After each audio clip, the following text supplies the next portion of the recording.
నీవు నేర్పిన విద్యే నీరజాక్ష అని టీఆర్ఎస్ వాళ్ళు సోషల్ మీడియాలో గట్టిగా కామెంట్స్ చేస్తారు. దుర్భాషలు తక్కువ, అంటే బూతులు తిట్టడం తక్కువ, ఘాటైనటువంటి పాయింట్లతో విరుచుకుపడతారు, విమర్శిస్తారు, నిందిస్తారు కూడా, నో డౌట్. కానీ లమ్ కొడుకులు ముమ్ కొడుకులు లాంటి ఉండదు. బట్ ఈ మధ్యన దారి తప్పుతున్నారు వాళ్ళు కూడా కొంతమంది.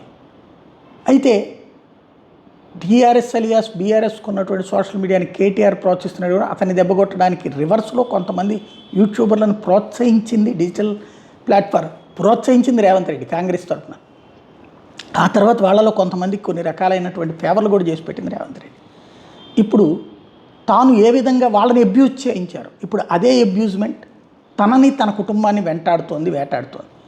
దీంతో ఇప్పుడు వాళ్ళ సంగతి తెలుస్తానంటూ అసెంబ్లీ వేదికగా ప్రకటించడం, మరోవైపు సోషల్ మీడియా మీద నియంత్రణ అవసరం అంటూ సీతక్క లాంటి వాళ్ళు చెప్పడం అన్నటువంటిది ఇక్కడ కీ పాయింట్. ఇవి నడుస్తూ ఉంటాయి.